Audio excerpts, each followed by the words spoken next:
सबकी जिम्मेदारी है।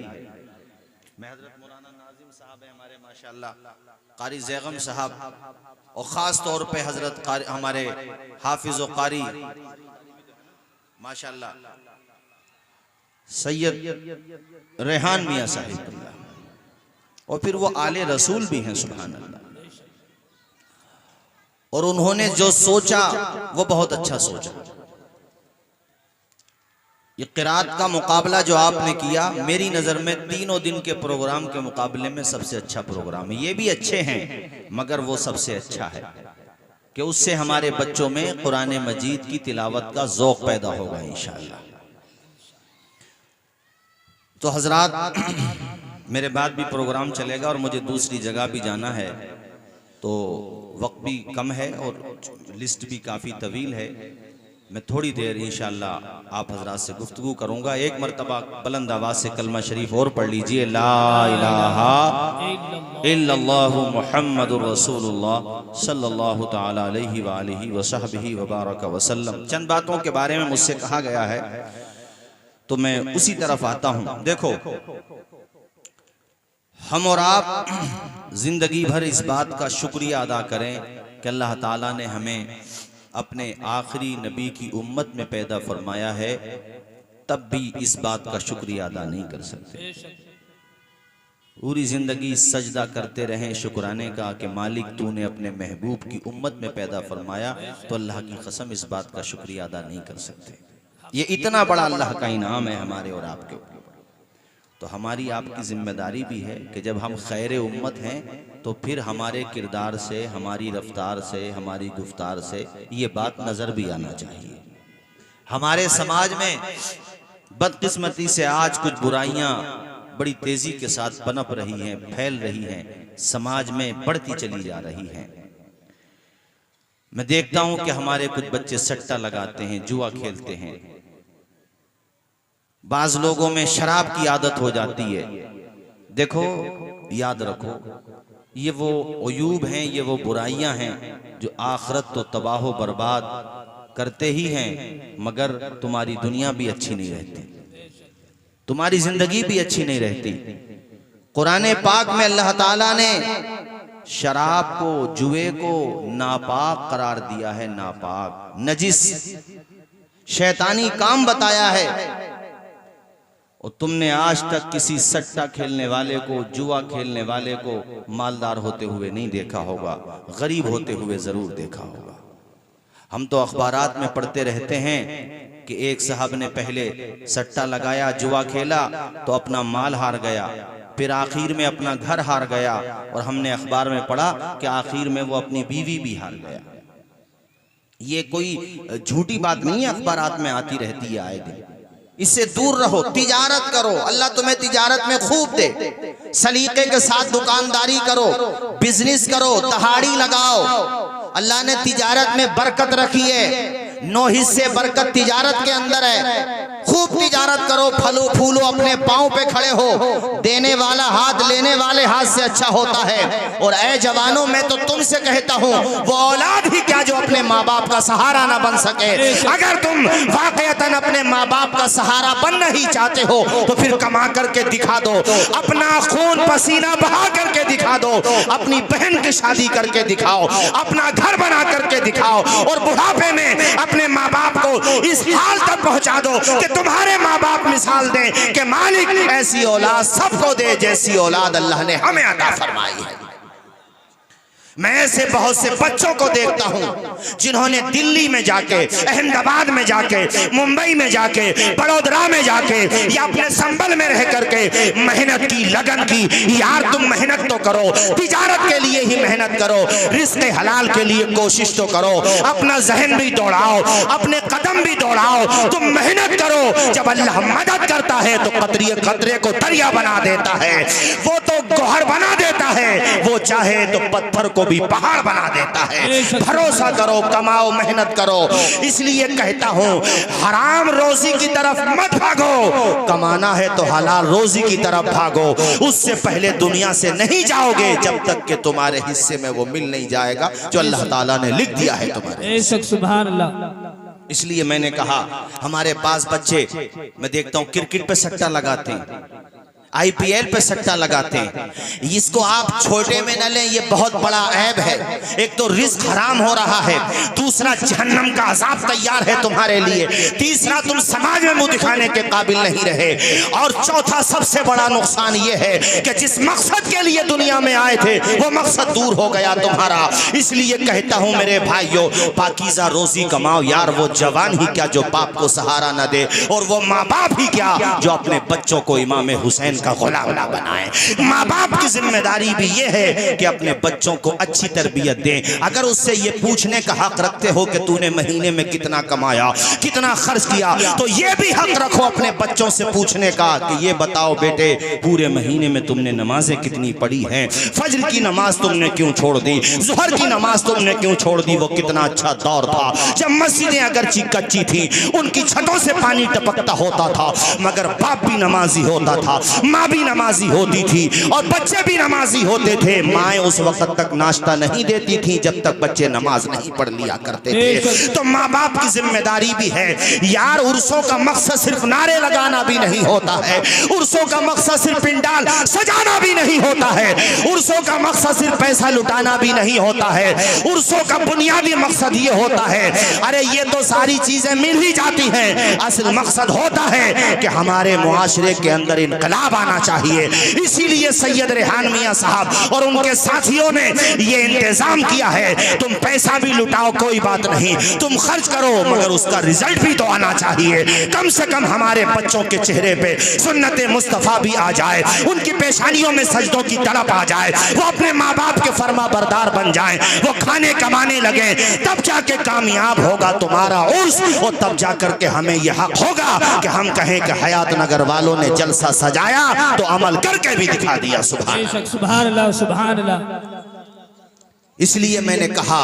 और दूसरी बात देखो, याद रखो, अगर किसी ने शराब की एक बूंद पी ली और वो बगैर तौबा किए मर गया, उसने तौबा नहीं की, तौबा कर ली तो अल्लाह माफ़ करने वाला है, बिलाशुबा अल्लाह माफ़ कर देता यार, वो शिर्क को माफ़ कर देता, कुफ्र को माफ़ कर देता। कोई तौबा करने वाला तो हो, उसकी चौखट पे आके कोई रोने वाला तो हो, उसकी बारगाह में पेशानी झुकाने वाला तो हो। तौबा का दरवाज़ा खुला हुआ है, जब तक जान बाकी है तब तक तौबा कबूल है। हाँ, नज़ा का वक्त शुरू हो गया तो नज़ा के वक्त तो जब अजाब देखा तो फिरौन भी कहने लगा था मैं ईमान ला रहा हूँ, मगर उस वक्त का ईमान मोतबर नहीं होता। ईमान वही मोतबर होता है जो इंसान जीते जी तौबा कर लेता है, अल्लाह ताला अपने फजल करम से उसके गुनाहों को माफ कर देता है। ओ भाइयों, एक बूंद शराब पीने वाला अगर बगैर तौबा किए मर जाएगा तो जहन्नमियों की शर्मगाहों से बहने वाली बदबूदार पीप पिलाई जाएगी। उसे याद रखिएगा आप इस बात को, इतना बड़ा गुनाह है। मेरे समाज में ये बीमारी आई कहां से, आज तक मेरे समझ में नहीं आता। और गुनाह भी अपराध हैं, मगर उन गुनाहों की लज्जत तो है। एक जहन में वसवसा आता है कि हो सकता है भटक गया हो कदम लज्जत की वजह से, मगर आखिर शराब में कौन सी लज्जत है। जवानी बर्बाद हो रही है, इंसान तबाह हो रहा है, इंसान न समाज में बैठने के काबिल रहा, न समाज में मुंह दिखाने के काबिल रहा। ये बीमारी आई कहां से? इतनी खतरनाक बीमारी है मेरे साथियों, सारे गुनाहों की जड़ है शराब पीना। हदीस के अंदर इसको उम्मुल खबाइस कहा गया है, यानी बुराइयों की जड़ बताया गया है। एक रिवायत मिलती है किताबों के अंदर कि पहले जमाने में एक शख्स बड़ा नेक था, परहेजगार था, अच्छा इंसान था। एक औरत की नीयत खराब हो गई उसके बारे में। उस औरत ने बुलाया उस आबिदो जाहिद नेक बंदे को घर पे और अंदर से दरवाजा बंद कर लिया। यार सुकून के साथ तकरीर सुनो भी, देखो 10 मिनट सुनो, मैं ज्यादा देर बोलूंगा भी नहीं, लेकिन सुकून के साथ सुनो। मैं जो बोल रहा हूँ आप लोगों के समझ आ रही है बात, ये बताएं जरा। माशाल्लाह सुनते रहो सुकून के साथ। हजरात उसको बुलाया, बुलाने के बाद अंदर से दरवाजा बंद कर दिया और उससे कहा, अपने बुरे इरादे का इजहार किया। वो नेक बंदा था, उसने कान पकड़े नहीं। मैं अपना मुंह काला कैसे करूं, मैं बदकारी कैसे कर सकता हूं। तो औरत ने कहा मैं शोर मचा दूंगी, तेरी बेइज्जती हो जाएगी। रुसवाई के डर से वो बंदा क्या करता, परेशान था। उस औरत ने उसके सामने 3 रास्ते बयान किए। कहा देखो ये दूध पीता बच्चा है, या तो इसे कत्ल कर दो, इसे कत्ल कर दो, यहां से चले जाओ, कोई बात नहीं। शराब की बोतल रखी हुई थी, शराब का जाम, कहा या शराब पी लो। और तीसरा रास्ता यह है कि मैं जो चाहती हूं वो गुनाह करो, बदकारी करो। अब वो सोचने लगा कि एक बच्चे को कत्ल करना ये भी बहुत बड़ा अपराध है, बदकारी करना ये भी बहुत बड़ा गुनाह है, और शराब पीना गुनाह ये भी है। मगर उसको शैतान ने वसवसे में डाल दिया कि ये सबसे छोटा गुनाह है। उसने शराब पी, शराब का नशा चढ़ा, फिर शराब मांगी, फिर शराब पी, यहाँ तक कि अक्ल उसकी बिल्कुल ख़त्म हो गई। उसने बच्चे को भी कत्ल कर दिया और बदकारी का गुनाह भी कर लिया। दोनों गुनाहों का जरिया शराब पीना बनी कि नहीं बनी बताओ मुझे। इसलिए शराब को गुनाहों की जड़ करार दिया गया है। और यार एक बात और सुनते चलो, अगर समाज में कोई बंदा शराब पीता था, तौबा करके वो नेक बन जाए, तुम्हें हक नहीं है उसका मजाक उड़ाने का। मैं देखता हूँ बास नौजवान पहले कदम भटक जाते हैं, अरे इंसान है भटक गया था। अगर उसने तौबा कर ली है तो फिर शुक्राना अदा किया करो, उसको मुबारकबाद दिया करो कि अल्लाह ने तुझे शराबी से नमाजी बना दिया है। अब उसका मजाक उड़ाना, उसकी हंसी बनाना, अगर ऐसा करोगे तो खुदा के गजब के मुस्तहिक ठहरोगे। चूंकि अल्लाह कह रहा है तौबा करो, मैं तौबा को कबूल करने वाला हूं, तो तुम मजाक उड़ाने वाले कौन होते हो। बहुत सारे जवानों को देखा गया है कि पहले गलत ट्रैक पे चलते हैं मगर बाद में फिर नेक बन जाते हैं, तो समाज के लोग उन्हें सुकून के साथ रहने नहीं देते। ऐसा मत करो। अगर तौबा करके कोई बंदा राह रास्त पर आ गया है तो उसे मुबारकबादी पेश करो, बेशक, सुभान अल्लाह, सुभान अल्लाह। उसकी हिम्मत अफजाई करो, उसका हौसला बढ़ाओ।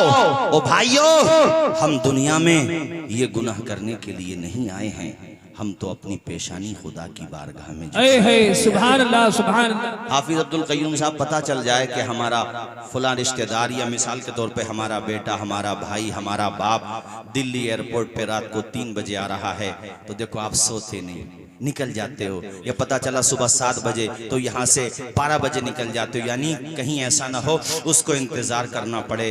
अपने भाई को, दोस्त को, अजीज को रिसीव करने के लिए तुम रातों में उठ जाते हो, बेवक्त उठ जाते हो। कभी रातों में तहज्जुद के लिए भी तो उठा करो। कभी अल्लाह तुम्हें तौफीक दे तो 2 बजे उठो, 3 बजे उठो, फजर की आज़ान वक्त शुरू होने से पहले पहले उठो, इशा के बाद सो जाओ, तहज्जुद के लिए उठो तो सही, उससे मांग के देखो तो सही। दर बदर भटक रहे हो मगर उसके पास नहीं जा रहे हो, जो कह रहा है मैं तुम्हारी शहरक से भी ज्यादा करीब, जो कह रहा है मुझसे मांगो मैं तुम्हारी सुनूंगा, मेरी बारगाह में आके सवाल तो करो, मैं तुम्हारी फरियाद को पूरी करूंगा। उससे नहीं मांग रहे हो, सबकी चापलूसियां कर रहे हो। वो कह रहा मेरी बारगाह में आकर के झुको, मुझसे मांगो। यार तुम मांगते नहीं तब तुम्हें दे रहा है, अगर तुम मांगने लगोगे तुम्हारी दुनिया भी कामयाब कर देगा, तुम्हारी आखिरत भी कामयाब। नारे तकबीर, नारे रिसालत। उसकी बारगाह में सवाल तो करके देखो, उसकी बारगाह में मांग करके देखो। भाइयों, जमाना उसी से मांगता, आसमान उसी से मांगता है, जमीन उसी से मांगती है। तमाम चीजें अल्लाह ताला की तस्बीह और तहलील बयान करती हैं। समंदरों की मछलियां अल्लाह की तारीफ करती हैं, सुराखों की चूटियां अल्लाह की तारीफ करती हैं, शाखों के परिंदे अल्लाह की तारीफ करते हैं। ऐ लोगों, आसमान के सितारे अल्लाह की हम्द बयान करते हैं, ये हवाओं के झोंके अल्लाह की सना बयान करते हैं। वो कौन सी चीज है जो मेरे खुदा की किबरियाई बयान नहीं करती, अल्लाह पाक की समदियत बयान नहीं करती। ऐ भाइयों, तुम भी आज इस उर्स में आए हो, जहन बना करके जो ना 5 वक्त नमाज पढ़ा करेंगे, अल्लाह तौफीक दे तहज्जुद भी अदा किया करेंगे, अपने माँ बाप की खिदमत करेंगे, बुरी आदतों से तौबा करेंगे, नेक बनेंगे, पाकीज़ा सीरत अपना करके जाएंगे। आए लोगों, तुम भी अल्लाह की तारीफ किया करो, तमाम चीजें अल्लाह की तारीफ करती हैं। ये ज़मीन, आसमां, चांद, तारों में तू है मुसीबत ज़दों गम के मारों में तो, जिस तरफ देखिए बस नजर आए तू, तेरा जलवा खुदा फैल है चारों रसूल अल्लाह पढ़े सारे लोग अल्लाह। मैं चाहता हूं सबकी आवाज आए, सारे लोग पढ़ो अल्लाह। अल्लाह खुश रखे, शादो आबाद रखे। मैं चाहता हूँ जरा थोड़ा आवाज और बढ़ाएं और बुलंद आवाज से पढ़ें। यहाँ जितने इंसान नहीं हैं उससे ज्यादा तो फरिश्ते मौजूद हैं, अगरचे हमें नजर नहीं आ रहे हैं। फरिश्ते भी खुदा की बारगाह में जाके अर्ज करेंगे, मालिक हयात नगर में जो जलसा हुआ है तेरी तारीफ के लिए लोग झूम झूम के तेरा नाम ले रहे हैं। हालांकि अल्लाह अलीमुल गैब है, सब जानता है, मगर फिर भी वो फरिश्तों से सुनना चाहता है। सारे लोग पढ़ो बुलंद आवाज से अल्लाह। बुलंद आवाज से अल्लाह अल्लाह अल्लाह अल्लाह। मैं तो ये चाहता हूँ सुबह को उठो तो अल्लाह का नाम लो। ओ भाइयों रात को सोया करो तब अल्लाह का नाम लिया करो, चूंकि सुबह उठ गए तो शाम का नहीं पता, शाम को सो गए तो सुबह का नहीं पता। मैं देखता हूँ कि लोग बड़ी लंबी लंबी उम्मीदें रखते हैं। बास को देखो 70 साल के हो गए, 80 साल के हो गए, बाल उनके सफेद हो गए, मगर वो उम्मीदें लगाए बैठे 100 साल की। ओ भाई तुझे तो पलक झपकने के बाद का नहीं पता। मौत और जिंदगी के दरमियान ज्यादा फासला नहीं होता। सांस आ जाए तो जिंदगी होती है, सांस खत्म हो जाए तो मौत होती है। ज्यादा लंबी उम्मीदें मत रखा करो। इसलिए मैंने कहा सुबह उठो तब अल्लाह का नाम लो, रात को सोया करो तब अल्लाह का नाम लो, काम पे जाया करो तब अल्लाह का नाम लो। 24 घंटे मोबाइल देखते हो, अल्लाह तौफीक दे तो मोबाइल पे मुस्तफ़ा की नातें सुना करो, अल्लाह पाक की हम्दो सना सुना करो, तुम्हारी जबान पे भी आ जाएंगी। मैं चाहता हूँ पूरा मजमा एक मर्तबा और मेरे साथ पढ़े अल्लाह अल्लाह अल्लाह अल्लाह अल्लाह अल्लाह अल्लाह अल्लाह। तायराने जिना में तेरे गुफ्तगू गीत तेरे ही गाते हैं वो खुशगुलो। कोई कहता है हक, कोई कहता है हो, और कहते हैं सब ला शरीका लहू। बड़े बुलंद आवाज से अल्लाह अल्लाह अल्लाह अल्लाह अल्लाह अल्लाह अल्लाह अल्लाह। यार अल्लाह का नाम लिया करो। 1000 मरज का इलाज मेरे खुदा का नाम है, बल्कि मैं कहता हूँ जो ला इलाज हो वो खुदा का नाम ले, उसका इलाज हो जाएगा। दुनिया आज इस्लाम को पढ़ पढ़ के नहीं, तुम पीछे बैठे सुकून के साथ बैठे रहना। ये जलसा हो रहा, सुकून के साथ बैठा करो, जहां जाया करो इत्मीनान के साथ बैठा करो। सुनो भाइयों, मैं ये कह रहा हूं कि दुनिया आज इस्लाम की हिस्ट्री पढ़ रही है और इस्लाम के करीब हो रही है, और हमारा जवान इस्लाम से दूर होता चला जा रहा है। बहुतों को देखो, मैं सच्ची बात बता रहा हूं कि बाप का जनाजा रखा हुआ होता है और बेटा दूर खड़ा हुआ होता है। अरे हमारा मकसद सिवाय इसके और क्या है कि तुम्हारे बच्चों के हाथों में कुरान आ जाए, तुम्हारे बच्चे कुरान पढ़ने लगे। तुम्हें तो उस दिन अंदाज़ा होगा कुरान की तालीम का और इन मदरसों की तालीम का, जिस दिन तुम्हारा खुद का जनाजा रखा हुआ होगा, पड़ोसी भी जनाजा पढ़ रहा है, दूर से आए हुए रिश्तेदार भी जनाजा पढ़ रहे हैं, तुम्हारे दोस्तों अहबाब भी जनाजा पढ़ रहे हैं। लेकिन जिसके लिए गाड़ी छोड़ी, मकान छोड़ा, जायदाद छोड़ी, सब कुछ छोड़ा, वो बेटा दूर खड़ा हुआ है। तब तुम्हारी रूह तड़पेगी कि उलमा सही कहते थे, जलसों में यार कोई तो पैगाम तुम्हारे काम का मिलता ही होगा यार, जलसों से कुछ ना कुछ फायदा तो तुम्हें होता ही होगा। तो कम से कम यही सोच लिया करो। मैं जानता हूँ कुछ खामियां हैं, काबिल इस्लाह बातें, उसको मानता हूँ, उनकी इस्लाह की जरूरत है। मैं ये जानता हूँ कि जलसों में पैगाम ज्यादा दिए जाने चाहिए, मैं भी ये बात मानता हूँ, मगर कुछ तो तुम्हें लगता होगा कि हाँ ये काम अच्छा हो रहा है, उसी को अपने दिल पे लिख करके ले जाओ, तब तुम्हें एहसास होगा कि आज बेटा कुरान पढ़ा हुआ होता, अरे वो नाजरा ख्वाही होता सही तलफ्फुज के साथ, तो मेरा बेटा सिर्फ जनाजा पढ़ नहीं रहा होता बल्कि मुसल्ले पे खड़े होकर पढ़ा रहा होता। और दुआ दूसरे के हक में तब ज्यादा कबूल होती है जब दुआ में सोजो गुदास ज्यादा होता है, तड़प ज्यादा होती है, उसमें सच्चाई ज्यादा होती है। और मुझे बताओ, एक बेटे से ज्यादा अपने बाप के लिए कौन तड़पता होगा?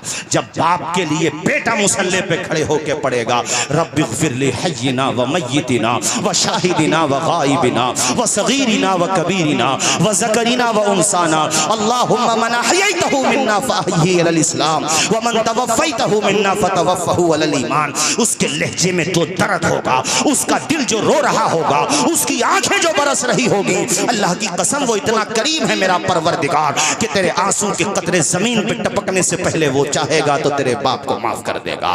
रब फरमाएगा, फरिश्तों इसकी कब्र में रहमत का बिछोना बिछा दो। ए फरिश्तों, इसकी कब्र में रहमत व अनवार की बारिश कर दो, इसकी कब्र में जन्नत की खिड़की खोल दो। फरिश्ते अर्ज करेंगे, मालिक तेरा हुक्म सर आंखों पर, मगर ये बंदा तो गुनाहगार है। रब फरमाएगा, मैं भी तो गफ्फार सत्तार हूँ।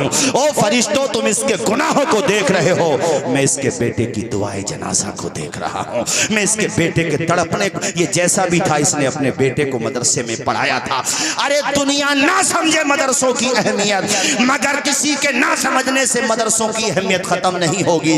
याद रखो, तुम्हारी मस्जिदों से आजानें होती हैं, मदरसों का सदका है। तुम्हारे मेहराबों में कुरान होता है, मदरसों का सदका है। तुम्हारे मस्जिदों के अंदर इमाम लोग रहते हैं, मदरसों का सदका है। ये जलसे सजाए जाते हैं, तकरीर करने वाले तकरीर करते हैं, मदरसों का सदका है। वाज करने वाले वाज करते हैं, मदरसों का सदका है। इसलिए मैंने कहा है आप लोगों से कि ये मन बना के आज के जलसे से जाना, आधी रोटी खाएंगे मगर बच्चों को पढ़ाएंगे। आवाज आए, बच्चों को जोर से बोलो, बच्चों को पढ़ाएंगे, बच्चों को पढ़ाएंगे। देखो बाखुदा आप यकीन माने, माशाल्लाह हमारे उलमा, ये मेरा इलाका है, मैं ये स्टेज पे कह रहा हूँ, ऐसे नहीं कि ये ऑफ